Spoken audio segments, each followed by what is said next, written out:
are today for a whole new episode of Shut Up and Listen, Small Town Stories with Sarah. and Renee. And we have some special guests with us today. We have two people on our couch joining us this morning. That's right, people. You heard her correctly. Two people. 2 for 1. It's a 2 for 1 special this morning. So we have Evelyn Marker from the Fostoria United Way. And we have Libra Martin, who is also with the Fostoria United Way, but she also runs First Call for Help. So welcome, ladies. Thanks for joining us today. Thank you for having us. So far, it's fun being here. So far. The pleasure is all ours. Yes, I love how she says so far. So far. Yes. Wait for it. Well, we're in October and Halloween is approaching, so I never know what to expect. I mean, we are prepping for a Halloween event, so if we do go into one of the offices, there might be a skeleton at the desk. There could We be didn't overwork them, he just hangs out there. coffins. There could be all kinds of Yes. things hidden around. Lots of spider webs, both for decorations and maybe otherwise. So, let's get serious, people. I'm so sorry. Yes. When we were trying to identify who we wanted to bring on next, we immediately thought of you because it is campaign season Yes. for the United Way.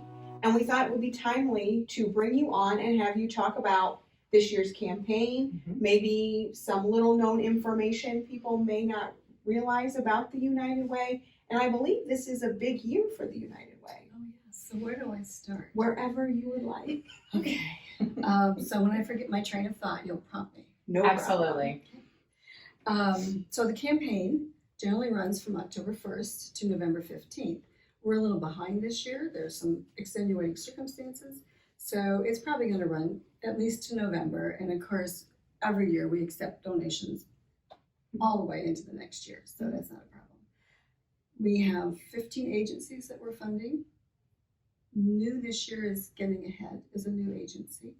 And Libra can maybe talk about that later. Later, you can talk about that. Go ahead, Evelyn. Don't Did you mark that? train of You thought. mark that? So, what is your goal for this year's campaign? The goal is $210,000, which the committee set early in the year before I think, well, the war was on, but there's other things that have come up. So this is who knows what's going to happen this year. Is that goal close to what you've done in past years, or is that a little bit higher? It's a little bit higher. So Okay. for the past 5 years, it's been between $200,000 and $205,000. Okay.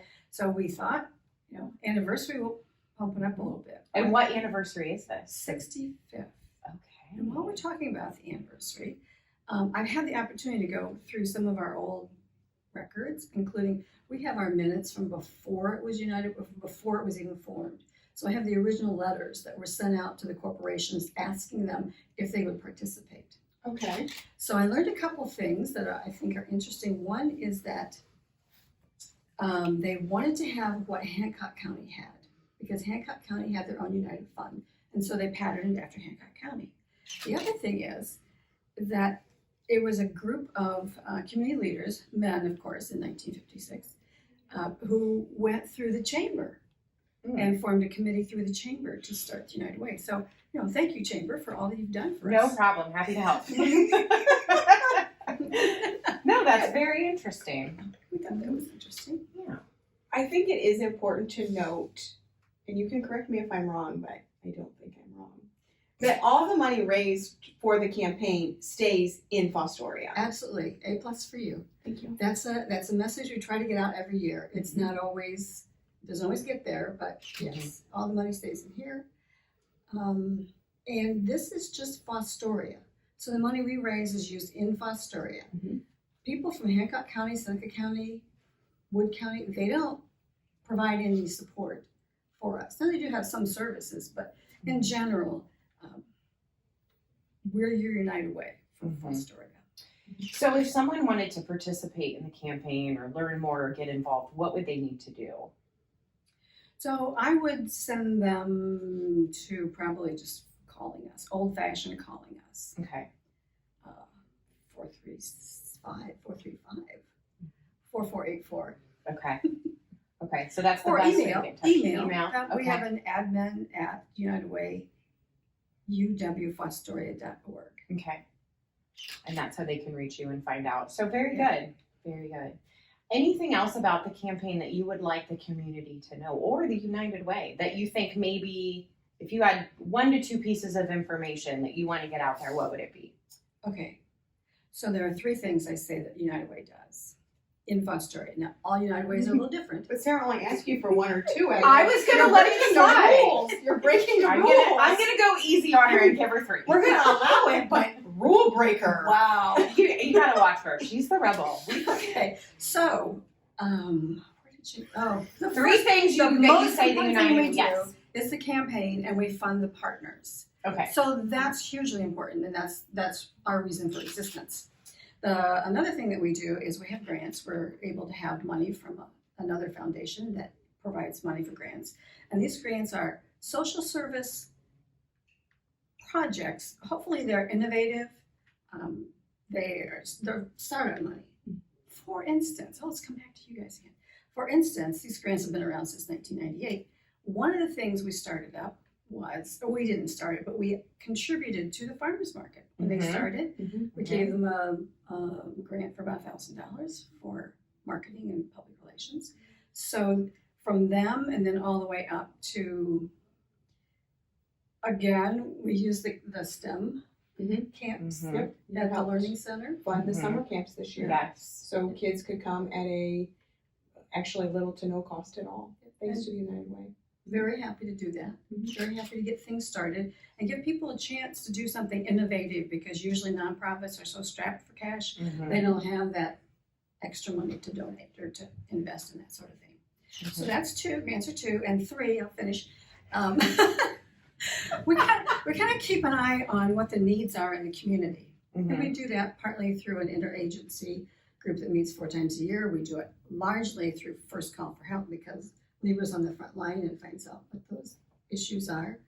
And over the years, we've been able to address things. One example is mental health, which when we started, there wasn't a mental health provider in Fostoria. So we didn't particularly invest in them, but we can do things like convene people and do the census building and advocate, which is a lovely word for nag. So every time, I love the honesty. every time you'd be in a room with one of those mental health providers, there are 3 counties they could cover us. You just mention that, oh, by the way, you don't have services in Fostoria. Correct. Yeah, and so now the bill up to 4, I think it still is 4. So things we're proud of. Should be, and you should be. So then also you keep referencing Libra and First Call for Help. So Libra, can you give us just a little bit of background about First Call for Help, how it came to be and what it does? Well, before I came along, I believe it was individuals that were on the United Way board and Evelyn decided that Fostoria needed something to where people could connect with or come to and to find out, what their needs are and what resources are available for them. So I started in this position in 2017, and basically the primary goal for this position is for people, when they call, when they stop in, whatever need that they have, that we have hopefully the resources to connect them to that need for that specific purpose. So you're basically a one-stop shop, hopefully. Somebody comes to the door and they're struggling with finding a place to live, or with a utility bill that month, or I don't have enough money for groceries. And you are basically a wealth of information on who is out there in kind of the Tri-County area that could offer them assistance to help them overcome whatever barrier they're currently facing. That's correct. And I think the primary assistance or help for me is just having those partnerships. With having the partnerships in the community, having the partnerships in Seneca County, Wood County, Hancock County, to know who to connect individuals with. So that's really the key, just knowing what's out there to help the individuals that live here in Fostoria. What are you seeing? What is the greatest need that you're seeing, I would say, over the past 6 months to a year of people reaching out to First Call for Help? Are you seeing like common themes of what most people are in need of? I would say probably the first is always rent assistance. People are always looking for assistance with their rent, with their mortgage. We also have individuals that are looking for places to reside, to live. We are seeing an increase in homelessness. And when I say homelessness, there are people that are living in their vehicles, or they're living at the road park, or they're living, at the reservoir. I mean, we do see that, but we also see a lot of people doubled up in homes that they, 10 people in a 2-bedroom. It's just not, it's just not great living conditions or arrangements for individuals. So we're seeing that, and we're also seeing individuals needing help with their utility bills, and we're starting to see an additional increase in food again. Okay. People are in need of food. So, with what you deal with on a daily basis, I mean, you're dealing with individuals that need a variety of assistance. That has to be a fairly mentally exhausting job. I mean, I know personally I could not do it. I'm just not equipped for that. How do you cope with that? How do you deal with it? What motivates you to get up and come to work every day, Libra? Because I mean, we both know Libra as being involved in other organizations and outside kind of that role, and you're a very positive, genuine person that I think always continues to see the best in people. And I know Renee and I have had conversations. I don't continue to see the best in people. I mean, so I don't know how you do. So This is a genuine. we're looking for inspiration from you, Libra. Very interested in the answer. But I mean, Guide me, lead me, Libra. but yeah, I mean, what motivates you to get up and do it every day? Because I think it would be really difficult. Oh, that's a lot, guys. That's a lot. Well, it's deep here on the couch. I can say I was just a warm-up act, so. Oh no, We'll circle back to you. Wow. I try every day to treat people as I would want to be treated. So if I was in a situation, I try to look at every person that I meet. How would I want someone to respond to me? I think that I do try to see the best in everybody, and I think sometimes that can get me in a little bit of trouble because, people lie, surprise, surprise. So I'm just learning to try to go with my gut, my instincts with individuals. And, I guess the truth always comes out in the end, what people are really intending to do. And that's just a small portion of individuals that I think try to just make the system work for them. But for the most part, I think people are generally, they're in need. They need that help. And if I can do anything to bridge that gap and help them in any way, I think that's what we're supposed to do on this earth, is try to help as much as we possibly can. Are there days that it gets trying and exhausting and overwhelming at times? There are. So it's always nice to say, well, it's time. It's time to go home. Let's regroup tomorrow morning and try to figure this out. And one thing I've realized is that some people have been dealing with some of their issues for multiple years. And I have to constantly remember that just one conversation with them isn't going to change everything just like that. You would love for it to help people like that, but it's not. So I have to constantly tell myself that it's not a failure if they leave the office and not everything's taken care of, because some people, there's layers of different things going on that you just have to peel back little by little, and also direct them to the different other people that can help them a little more than I can. So Thank you for sharing that. I really do appreciate it, because I have often wondered, and of course I didn't ask you one-on-one, I waited until you were sitting on the couch with a live microphone to pose that question to you. But now I'm going to pose the same question to Evelyn, because you deal with a variety of agencies in Fostoria. You mentioned mental health. You've got St. Vincent de Paul, which is dealing with a variety of people and issues. And you're assisting not necessarily the individuals that they are, but the agencies. What motivates you to continue in your role and do what you do? Because you've been in your current role for how long now? It's going on 6 years. I actually feel like this is a gift to me for for having spent 40 plus years as a marketing person and doing PR. I mean, not that it wasn't rewarding, but not like this is. We know we're helping people. And so it's great. And also I get to use some skills that I've learned. Like I have an almost MBA. That's a whole nother story. And I get to use those skills where I didn't get to use them in PR and marketing. So I have a question for both of you, but I would like you to think about it separately. Because I think in your work, we've already talked about, you see the greatest needs in the community from people probably at some of their toughest times of life. If money were no object, what would you put into place in this community, or what would you start, or what would you do that you think would have the biggest impact? If it's a program, if it's a service, or what would that be if money were no object? And why? I mean, we're giving you just simple questions here today. Yeah. We never said it was going to be easy. So his laughter is just a decoy. We said it would be painless. Yes. Not easy. I think mine would be to have some land somewhere to be able to build maybe apartments, homes for people that would be able to reside in, and just to have an additional building where we have case managers on site, mental health, parenting, things that they have to do to be able to continue to stay in these homes.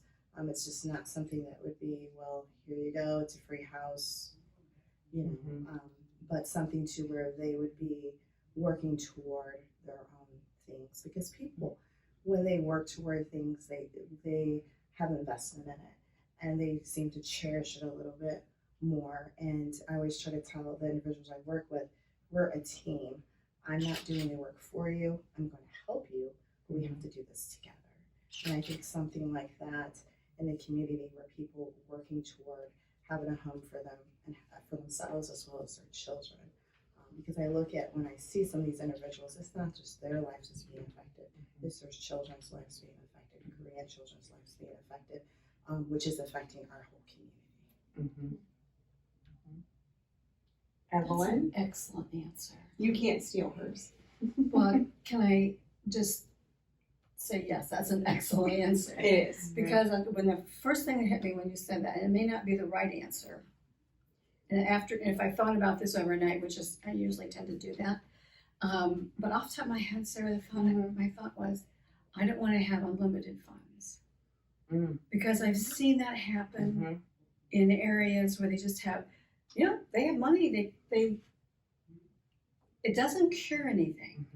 I think the way we're doing it, which is, we're pulling from every resource we have in this community, which isn't very much, but they're all pulling together and they're working together and changing lives is what we're trying to do, not just, make things, I wish I could make things easy for people, but I think we're on the right track. Okay. Doing the way we're doing it.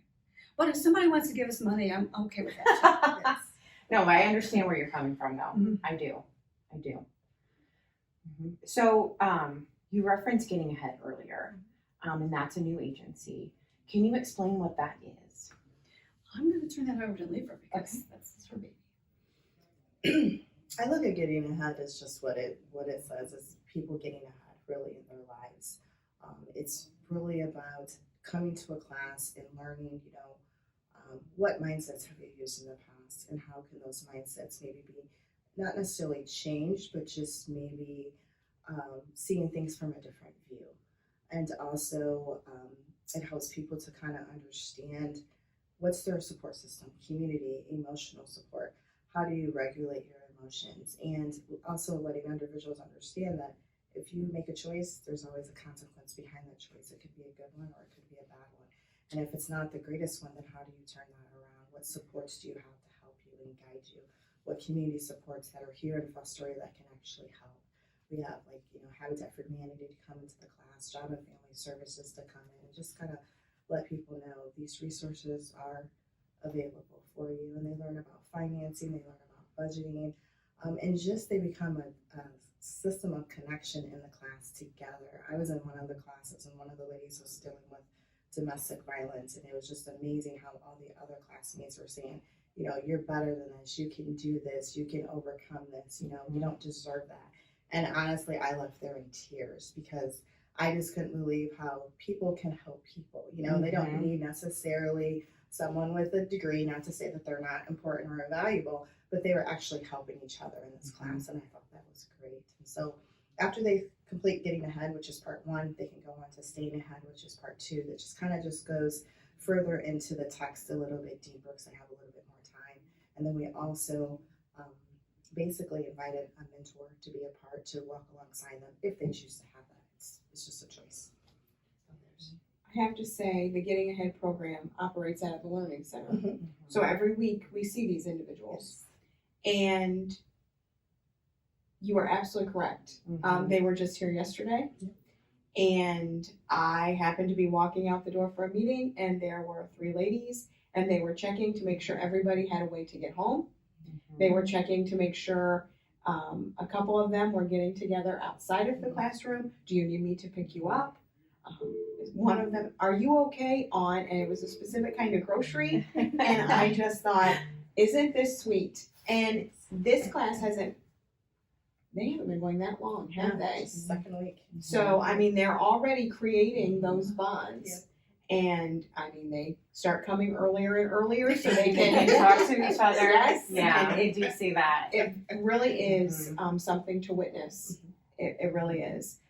What other agencies do the United Way support? Can you list them?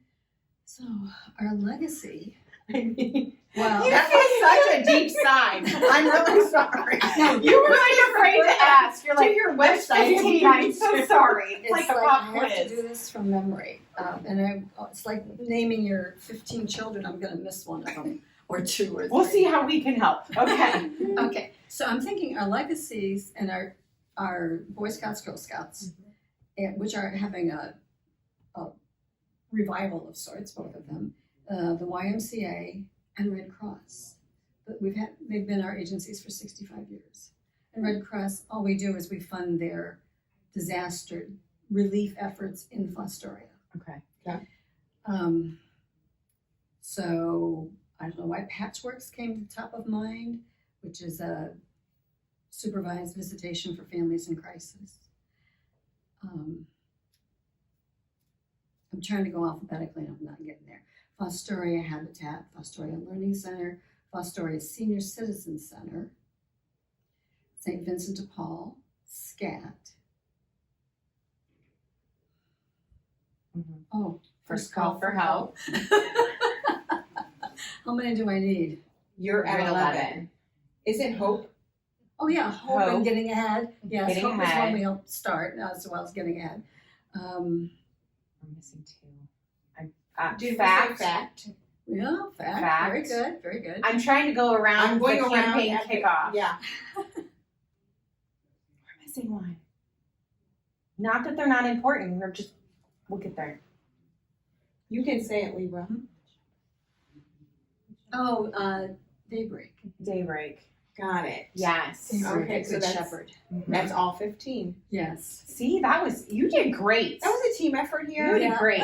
Yeah, we all did. Okay. 15's a Good lot job, to thank try you. to rattle It off is the a lot, top of but- your head. That is quite the spectrum. Oh, yes. I mean, Because you're those touching services touch so many youth different parts to of the seniors, all walks of life, Mhm. which I think that is I think it a speaks sign of volumes. success. Yes, Mhm. absolutely. Mhm. So, is there anything that you would want our listeners to know about either the United Way or First Call for Help that we haven't touched on?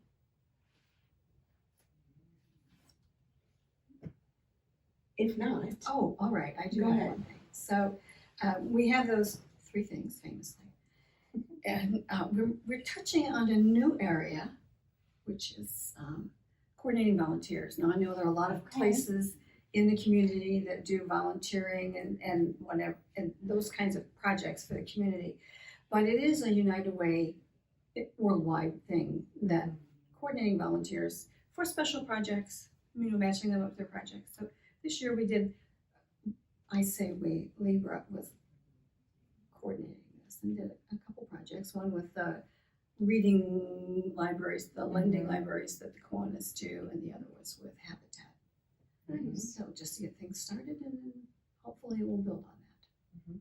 So if someone in the community is looking for a way to volunteer, can they reach out to your office to kind of get put on a list and possibly paired with an agency? Is that something you're doing at this point, or it's just for special projects like the days of caring and things like that? So eventually it's going to be that. Okay. So might as well get on the list now. Okay, there you go. There you go.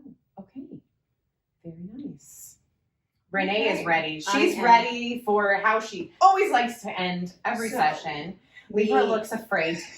And I- So look at just sheer every terror. podcast Uh-huh. with rapid fire questions. So I have 5. Uh-huh. I'm going to ask them, and you both have to say the first thing that comes to your mind. Oh dear. Okay? See, this is a podcast, so it's audio, but I mean, I know there's pictures, but just the sheer look of terror on people's faces, I shouldn't laugh about it. But And since there's 2 of you, I'm going to throw it out there, and you both respond. Okay. I'll give you an easy one first. Your favorite holiday? Come on, City Hall. I thought it was one at a time. Wow, just throw it out there. Favorite holiday? Birthday and Christmas. Okay. Oh, yeah. Come on, Evelyn. I don't know why it popped in my head. I used to joke. No, I can't do that one. Can you tell us after we stop recording? Yes. I really want Yes. to know. Okay. I'm gonna go with Christmas. Okay, great. I'm just going to settle on one. That's safe. I have a lot of follow-up questions. Now Carry on. it's the easy one, so now I'm going to... Easy one. Yes. Okay. I almost hate to ask this. I have to change. If you were a tree, what kind of tree would you be? Come on, it's a good one. Oh, it's like a maple I don't even tree. know the Just a trees. I'll generic just say maple maple. tree. Perfect. There you go. You said maple too. Yeah, I don't. She's like, she well, said she doesn't I know don't really, trees. really like trees. Your favorite animal or pet? Dog. Oh, these squirrels in my backyard. Oh, okay. They're Yeah. fun to watch. Your favorite season? Oh wow, that's a tricky one. There are 4. It can't be that difficult. Spring. Spring. Spring, summer, fall. I love how you held together. I'm sorry. There's 4. It's like you're asking me questions. So pretty much Libra's like everything but winter. Okay. I like everything. Your favorite food? Pizza. Watermelon. Okay, there you go. And the last one, your favorite thing about Fostoria? I like how the people work together. The people. That seemed genuine. I mean, it was almost defeated. The people. Libra just wants to be done. It's perfect for Libra though. The whole holiday thing threw her. Yeah. No. We lost her. It's in that. because you heckled her. There's That was the 4. season. I mean, There's 4. Come on. all right. Well, this has been fun, ladies. Well, I apologize for the high pressure rapid fire questions apparently that turned slightly hateful, but ask me something we like my favorite appreciate- rock star or something. who is your favorite rock star? Yeah. Mick Jagger. I feel like there's some more telling questions here. This is very interesting. I've learned so many things about Evelyn Yeah. today. And I plan to learn a few more when we stop recording. I know, because I really want to know the other thing that she wouldn't say. I know. Who's your favorite rock star? I feel like that would be a hard question to answer. Probably Def Leppard. Okay. It's not. It's a band, not us. Yeah, that's okay. I don't remember I feel like that should be added into the mix. I feel like you can learn a lot about people by that question. I will add it to It's something at interesting. some point. Yes. Yes. Probably at a home meeting or something. She'll. Really? Renee gets bored easily. You haven't noticed. It's a real problem for me. If I get bored, you're in trouble. Somebody needs to entertain me. I was just gonna say the whole key is just keep her entertained and you'll be fine. Yes, Mhm. it's very true. Yes. We have derailed. This is not about Renee and her issues. So anyway, this has That's been another delightful. show. It has been delightful. We appreciate Yes. you coming on. And we appreciate all the work you do in the community. We really do. genuinely do. We appreciate what you guys do as well. And so with that, thank you all for listening to this episode of Shut Up and Listen Small Town Stories with Sarah. and Renee. It's the NPR moment. Delightful.